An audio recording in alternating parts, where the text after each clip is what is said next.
Hello बच्चों, welcome back सूरज sir academy.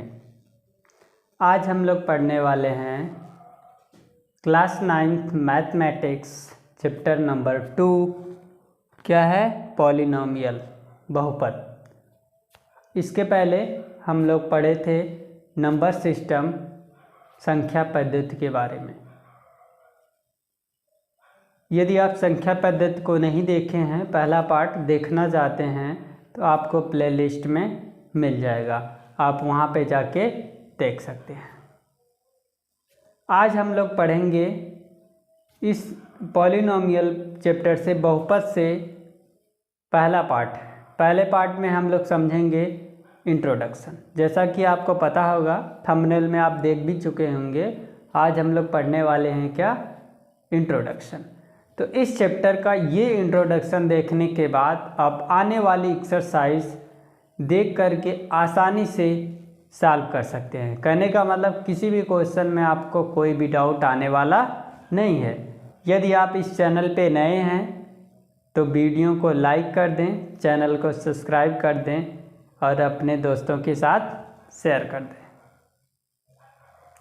तो चलते हैं आज के अपने टॉपिक पर और देखते हैं कि आज हमें पढ़ना क्या है। तो चलते हैं बोर्ड पे और देखते हैं हमें समझना क्या है। क्या समझना है? पहला आपको समझना है अचर राशियाँ, जिसको हम बोलते हैं कांस्टेंट। दूसरा पढ़ना है आपको चर राशियाँ, जिसको हम बोलते हैं वेरिएबल। उसके बाद आपको पढ़ना है बीजी व्यंजक, जिसको बोलते हैं अलजेब्रिक एक्सप्रेशन। उसके बाद आपको पढ़ना है पूर्ण संख्याएं, जो आप एक बार पढ़ चुके हैं, दोबारा रिवीजन कर दिया जाएगा। दूसरी बात आपको पढ़ना है बहुपद। बहुपद के बारे में उसकी परिभाषा, डिफिनीसन। उसके बाद बहुपद के प्रकार, ठीक ना। इसके बाद और भी डिफिनीसन है, तो पहले इतना समझ लेते हैं, उसके बाद आगे देखते हैं। तो चलते हैं, देखते हैं और समझते हैं। चलिए, पहला है हमारा अचर राशियाँ ना। अचर राशियाँ क्या होती हैं? तो अचर राशियों का मतलब अगर हम बात कर लें, वह वैल्यू ना, जो अचर राशियाँ होती हैं वे राशियाँ होती हैं जो फिक्स होती हैं। मतलब ऐसी राशियाँ जिनका मान बदलता नहीं है, फिक्स होता है, उसको हम बोलते हैं अचर राशियाँ। जैसे आपके पास 10 रुपये है तो ये हमेशा आपके पास 10 रुपये ही रहने वाला है। यह जब तक आप उसे हटाओगे नहीं, कुछ भी नहीं करोगे, ठीक ना। तो कहने का मतलब, या फिर आप किसी को 10 रुपये दे दोगे तब भी वो 10 रुपये रहेगा ही। कहने का मतलब जो अचर राशियाँ होती हैं, जो कांस्टेंट होते हैं, उनका मान फिक्स्ड होता है। जिसकी वैल्यू फिक्स होती है उसको हम बोलते हैं अचर राशियाँ। तो क्या बोलेंगे एग्जाम्पल में क्या लिखेंगे? बोलो। एग्जाम्पल में लिखते हैं 0, 1, 2, 3, 4, 5। ये सब नंबर्स क्या आते हैं? अचर राशियों में आते हैं। कहाँ तक? इनफाइनाइट तक। ऐसे ही काउंटिंग करते चले जाओ।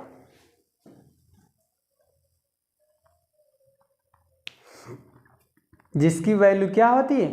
फिक्स्ड होती है, वे होते हैं अचर राशियाँ। चलते हैं, अब समझते हैं दूसरा पॉइंट। अगला पॉइंट क्या पढ़ना है आपको? चर राशियाँ। चर राशियाँ क्या होती हैं? अचर राशियों का अपोजिट, मतलब जिसका मान बदलता रहता है। तो जो चर राशियाँ होती हैं, ऐसी राशियाँ जिनका मान बदलता रहता है, उनको हम बोलते हैं चर राशियाँ। जिनका मान बदलता रहता है उनको हम बोलते हैं चर राशियाँ। कैसे बदलता रहता है? चलिए एक एग्जाम्पल के द्वारा समझते हैं। पहले तो एग्जाम्पल हम लोग लिख लेते हैं। इसका क्या होता है? जैसे किसी के भी द्वारा, इसको हम लेटर के द्वारा दिखाते हैं, ABC या .x y z। किसी भी लेटर के द्वारा आप दिखा सकते हो। दूसरी बात, आप इसको कैसे समझोगे? एक एग्जाम्पल के द्वारा हम समझते हैं। जैसे मान लेते हैं 7x + 5। आपके पास क्या है? एक नंबर दिया गया है। इसमें हम क्या मान लें? Let x = 1। जब हम x = 1 मानते हैं तब इसकी वैल्यू कितनी आती है, देखो 7 × 1 + 5। देखो जो नंबर है उसका मान नहीं बदल रहा, वो नंबर सेम है। 7 × 7 7 5, बोलो 7 × 7 7 5 12।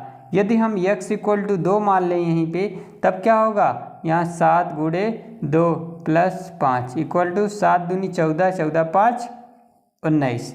ऐसे ही यदि हम x = 3 मान लें, देखो मान किसका चेंज हो रहा है, सिर्फ x का मान चेंज हो रहा है। 7 × 3 हो जाएगा +5 हो जाएगा, 7 × 3 21 21 5 26। कहने का मतलब ये चर राशियां होती हैं, इनका मान बदल सकता है, बदलता रहता है।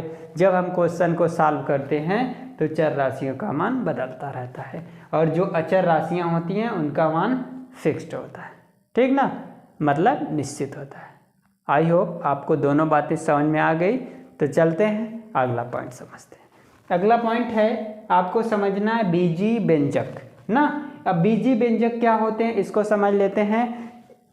बीजी व्यंजक क्या होते हैं, चर राशियां और अचर राशियां दोनों के कॉम्बिनेशन को, दोनों के मिलने पर जो इक्वेशन बनता है, जो समीकरण बनता है, उसको हम बोलते हैं बीजी व्यंजक ना। क्या होता है बीजी व्यंजक, एग्जाम्पल के द्वारा समझते हैं।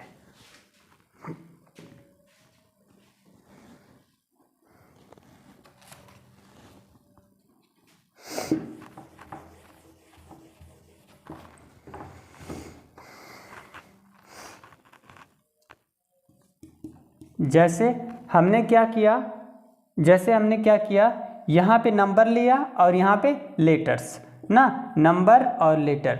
नंबर मतलब जैसे 2x हो गया +0, यहाँ पे हमने लेटर भी ले लिया, नंबर भी ले लिया।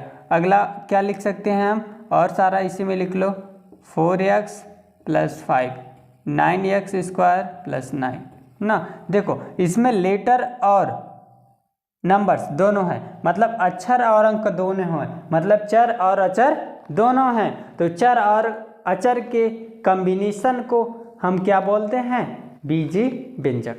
क्या बोलते हैं, बीजी व्यंजक। चलिए अब देखो चर और अचर का कॉम्बिनेशन कैसा होता है, उसके लिए हम क्या करते हैं, कुछ साइन की आवश्यकता पड़ती है, जो क्या होता है प्लस माइनस मल्टीप्लाई और डिवाइड, जिसको हम बोलते हैं। मतलब इस चिन्ह के द्वारा जब हम क्या करते हैं, चर और अचर को एक में मिला देते हैं, तो जो बनता है उसको हम बोलते हैं बीजी व्यंजक।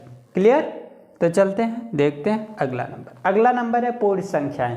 तो पूर्ण संख्याएं आपने पिछले क्लास में भी डिफिनीशन पढ़ी थी, पहले चैप्टर में आया था, पहले लेक्चर इंट्रोडक्शन में। आज फिर एक बार रिपीट कर देते हैं। तो वे संख्याएं जो 0 से शुरू होती हैं उसको हम बोलते हैं पूर्ण संख्याएं, या फिर प्राकृतिक संख्याएं 1 से शुरू होती हैं, उसमें यदि हम 0 ले लें तो होती हैं पूर्ण संख्याएं। पूर्ण संख्याएं कहाँ से शुरू होती हैं, 0 से।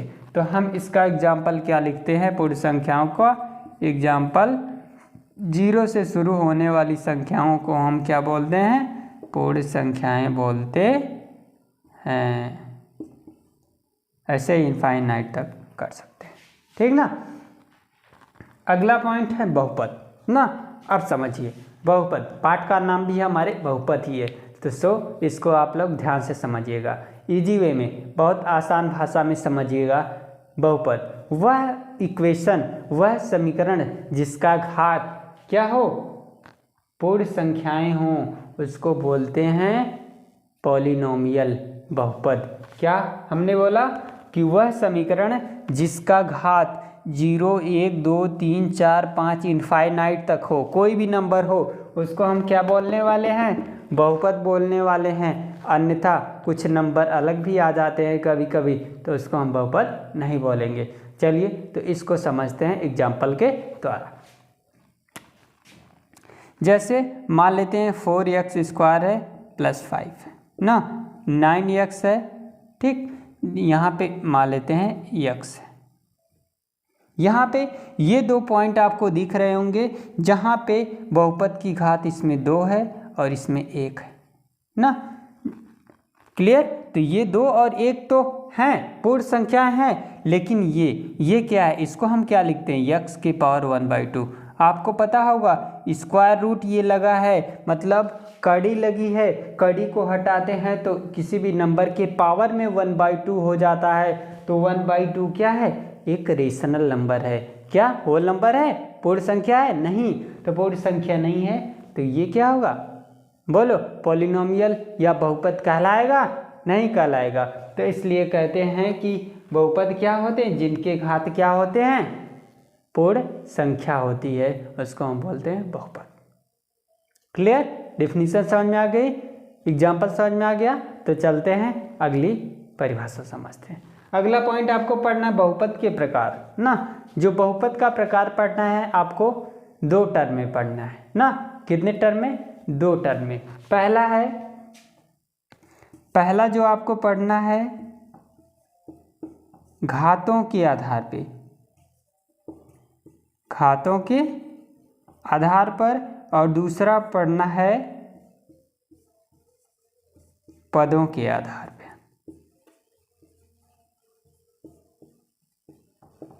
कहने का मतलब बहुपद का जो क्या है प्रकार है उसको डिवाइड किया गया है 2 प्रकार से। कैसे? एक तो घातों के, मतलब घात मतलब पावर, पावर समझते हैं ना, रेस। जैसे घात क्या होता है? 2 है, 2 के पावर 4, यही तो होता है घात। तो घात के आधार पे भी इसको डिवाइड किया गया है, तो उसको अभी देखेंगे हम लोग। और पदों के आधार पर इसको डिवाइड किया गया है तो उसको समझेंगे। तो चलिए आगे समझते हैं। चलिए तो देखते हैं आगे। आगे क्या आपको पढ़ना है? घातों के आधार पे। नंबर 1 पहले हम समझते हैं घातों के आधार पे। घातों के आधार पे आप कितने में डिवाइड किया गया है? 3 घातों में ना, मुख्यतः 3 भागों में डिवाइड किया गया है। रेखी बहुपद, द्विघात बहुपद, त्रिघाती बहुपद, उसके बाद आपको इसी में पढ़ना है अचर बहुपद और शून्य बहुपद। ठीक ना? तो चलिए 1 बाई 1 करके सबको समझते हैं। ठीक है? पहला है रेखी बहुपद। ठीक है? तो ऐसे बहुपद ना, ऐसे बहुपद या फिर ऐसे समीकरण जिसमें घातों की संख्या 1 होती है, मतलब जिसका मैक्सिमम पावर क्या होता है? 1 होता है। तो जिसका मैक्सिमम पावर 1 वह होता है रेखी बहुपद, जिसको इंग्लिश में हम क्या बोलते हैं? Linear polynomial. Linear polynomial. ठीक, तो चलिए देखते हैं एग्जाम्पल के द्वारा। क्या हो गया? 4x + 1, 9x + 3। तो ऐसे इक्वेशन क्या कहलाएंगे? बोलो, रेखीय बहुपद। या फिर हम बोलेंगे ax + bx + c के फॉर्म का जो इक्वेशन दिया जाएगा उसको हम बोलेंगे रेखीय बहुपद। रेखीय बहुपद मतलब लीनियर पॉलिनोमियल।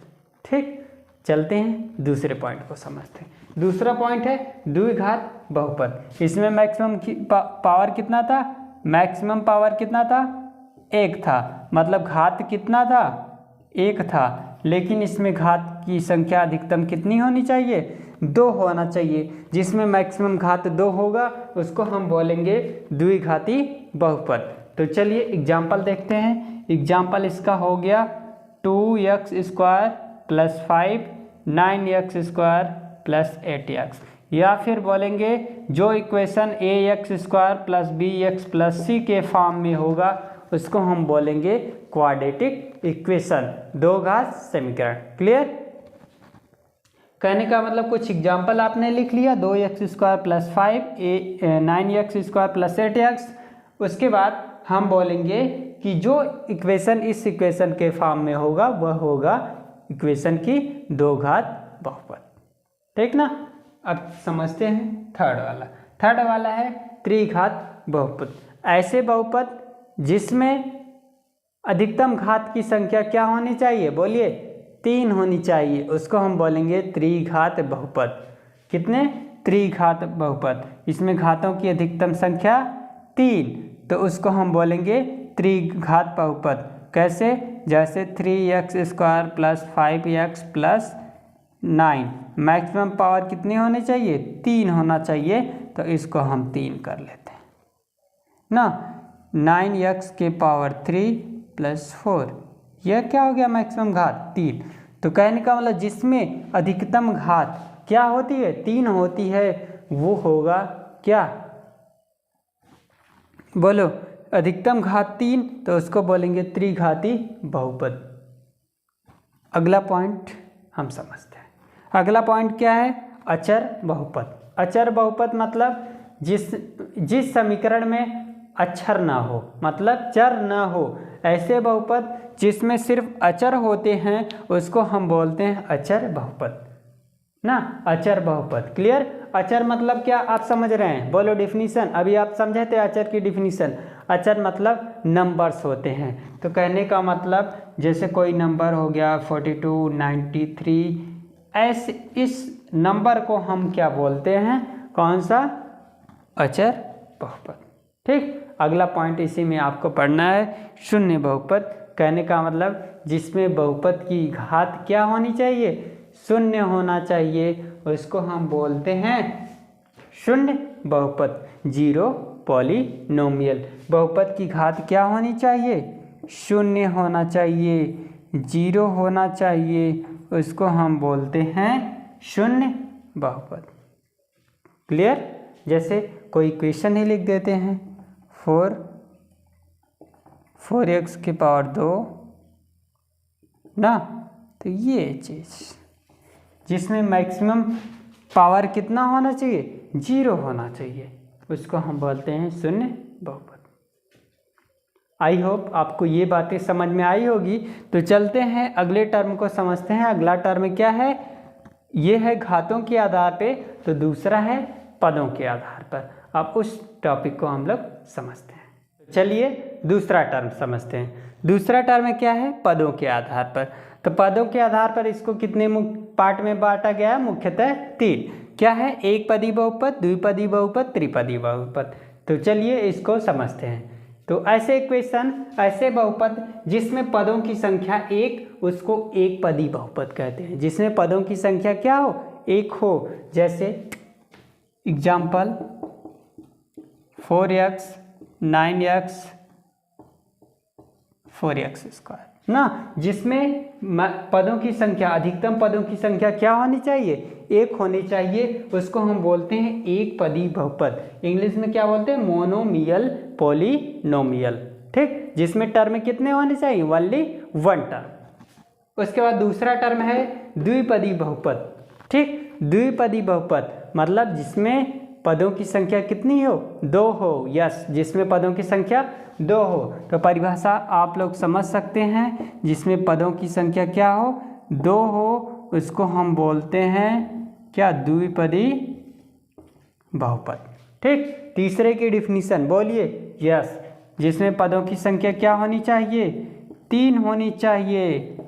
क्या, 3, मतलब ax square plus bx plus c, 4x square plus 8x plus 9। ऐसा इक्वेशन यदि आती हैं, 3 टर्म हो गए, 3 टर्म हो गए, तो उसको हम बोलते हैं त्रिपदी बहुपद। क्लियर।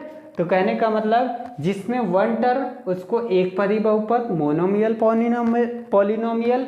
जिसमें 2 टर्म, उसको हम बोलते हैं द्विपदी बहुपद, बाइनोमियल पॉलिनोमियल। और जिसमें 3 टर्म, उसको बोलते हैं त्रिपदी बहुपद, मतलब ट्रिनोमियल पॉलिनोमियल। ठीक है, बातें समझ में आ गई। एक और टॉपिक बचती है, उसको भी कवर करते हैं।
तो चलिए देखते हैं बीजीय सर्वसमीकाएं। इसमें हम लोगों को कुछ सर्वसमीकाएं भी यूज करना पड़ेगा, कुछ फार्मूले भी यूज करना पड़ेगा जो आप पिछले क्लासेस 7-8 में भी पढ़ चुके होंगे। तो उसके इसलिए आपको हम बताते हैं, थोड़ा सा रिवीजन करा दे रहे हैं, एक बार देख लीजिए। पहली सर्वसमीका क्या होगी, जिसको आपको पता होगा, x + y का होल स्क्वायर क्या होता है? बोलिए क्या होता है, सबको पता होगा? यस, क्या होता है? x का स्क्वायर प्लस 2xy और प्लस y का स्क्वायर। इसको हम मानते हैं पहली सर्वसमीका। उसके बाद सेम एक इसी का अपोजिट दूसरा होता है, क्या होता है बोलिए? x - y का होल स्क्वायर। इसको हम क्या लिखते हैं? x² - 2xy plus y square. कोई दोनों में डिफरेंस नहीं है, सिर्फ माइनस और प्लस का डिफरेंस है। कहाँ पे? यहाँ पे प्लस, यहाँ पे माइनस, और यहाँ पे कहाँ? दोनों जगह प्लस रहेगा। इधर देख लीजिए, सिर्फ यहाँ पे माइनस और प्लस डिफरेंस रहेगा। प्लस वाले में प्लस और माइनस वाले में माइनस। ठीक है, चलिए थर्ड वाला देखते हैं। थर्ड वाली क्या है? यदि आपको दिया गया हो x² - y², तब हम इसको क्या लिखते हैं? एक ब्रैकेट में x + y लिखते हैं, दूसरे में x - y लिख देते हैं। सेम इसी का अपोजिट एक आइडेंटिटी और होती है, उसको हम बोलते हैं x² + y²। क्या होता है बोलिए? इसमें क्या होता है? एक ब्रैकेट में नहीं, इसमें हम लिखते हैं x + y का होल स्क्वायर -2xy। ठीक ना? इसको हम जब ओपन कर लेंगे, इस फार्मूले का उपयोग करेंगे, ये आ जाएगा, 2xy कट जाएगा तो ये बचेगा x² y²। ठीक ना? उसके बाद अगली आइडेंटिटी है, आपको पढ़ना है। अगली आइडेंटिटी दिया गया है आपके बुक में, x + y + z। यदि 3 नंबर्स हैं, इसका स्क्वायर करना है तो क्या होता है? x² y² + z²। ठीक ना? उसके बाद प्लस 2xy 2yz + 2zx। ठीक है, ये जो लास्ट वाली आइडेंटिटी हमने बताई, पांचवी वाली, इसमें क्या करना, इसको आप कन्वर्ट कर सकते हो, चेंज कर सकते हो, कुछ अलग आइडेंटिटी में भी परिवर्तन कर सकते हो। जैसे यहाँ पे प्लस है तो यहाँ पे माइनस का भी आप यूज करके अलग बना सकते हो। ये मान जो यहाँ से यहाँ तक का मान है सेम रहने वाला है, बस चिन्ह का फर्क यहाँ पे आएगा, तो ये आपको आगे बताया जाएगा। ठीक है, जब हम क्वेश्चन करेंगे, क्वेश्चन को सॉल्व करेंगे, यदि उसमें आवश्यकता पड़ेगी तो उसको बताया जाएगा। ठीक है, चलते हैं अगला पॉइंट देखते हैं, सेक्स वाली आइडेंटिटी। ये क्या है? यदि आपको दे दिया जाए क्या, x के पावर 3 और y के पावर 3, तब आपको क्या लिखना है? क्या लिखना है? देखिए, एक ब्रैकेट में x - y, दूसरे में लिखना है x² y² माइनस नहीं प्लस xy। ठीक ना? एक आइडेंटिटी और इसी में बता देते हैं, क्या है? यदि x के पावर 3 माइनस y के पावर 3, यहाँ पे प्लस हो जाता है तो यहाँ पे प्लस कर लेंगे, मतलब x + y एक ब्रैकेट में, दूसरे में क्या हो जाएगा बोलो? x² प्लस y², यहाँ पे माइनस हो जाएगा -xy। ठीक है, तो ये हो गई आपकी 7th आइडेंटिटी। ठीक है, तो इन आइडेंटिटी का प्रूफ यदि आपको चाहिए तो आप कमेंट कर दीजिएगा, वहाँ पे आपको उसके लिए अलग से हम एक वीडियो बना देंगे। ठीक ना? वैसे तो इसमें जब हम क्वेश्चन को सॉल्व करेंगे, इस आइडेंटिटी का उपयोग जब आएगा तो वहाँ पे आपको बताया जाएगा। बस ये एक हम बेसिक इंट्रो दे रहे हैं कि इस इंट्रो में आपको बता दिया जाएगा कि इस चैप्टर में पॉलिनोमियल में, बहुपद में आपको क्या क्या यूज आना है। ठीक है, तो चलते हैं अगला देखते हैं। कुछ आइडेंटिटी एक दो और बची है, उसको समझ लेते हैं। अगली आइडेंटिटी है,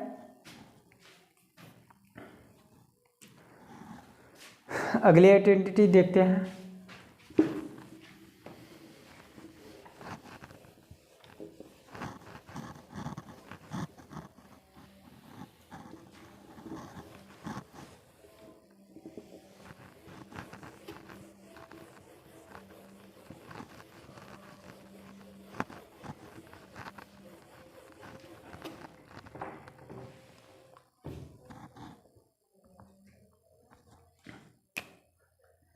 तो देखते हैं अगली आइडेंटिटी क्या है। अगली आइडेंटिटी सर्वसमिका क्या है। 8वें पे आपको मिल सकता है, क्या मिल सकता है, x प्लस वाई का होल क्यूब मिल सकता है। अगर ऐसा आता है तो आप बोलोगे x का क्यूब प्लस वाई का क्यूब प्लस 3xy और ब्रैकेट में x प्लस वाई, ऐसा आ जाता है। यदि आपको मिल जाता है क्या, यहाँ पे माइनस मिल जाता है x माइनस वाई का क्यूब, तब आप क्या बोलेंगे, x क्यूब माइनस वाई का क्यूब माइनस 3xy और आगे ब्रैकेट में x माइनस वाई। ये आइडेंटिटी आपका यूज कर सकते हैं। और उसके बाद लास्ट वाली बता देते हैं, यदि आपको कभी दे दिया जाता है, क्या दे दिया जाता है, वैसे देता तो बहुत कम है, क्या, x का क्यूब प्लस वाई का क्यूब प्लस z का क्यूब माइनस 3xyz। तो इसको आप अगर लिखना चाहो तो क्या लिख सकते हो, एक ब्रैकेट में x plus y plus z और दूसरे में लिखोगे x square plus y square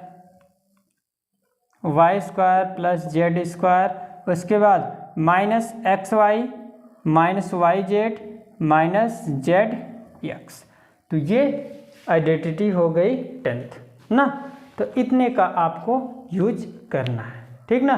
basically इसी के साथ ये इंट्रो समाप्त होता है, आज का पहला पार्ट समाप्त होता है। तो यदि आपको कहीं भी डाउट हो तो आप कमेंट सेक्शन में कमेंट करिएगा, वहाँ पे आपको रिप्लाई दिया जाएगा, ठीक है। तो मिलते हैं अगले वीडियो में अगले टॉपिक के साथ। तब तक के लिए take care, bye bye, thank you for watching.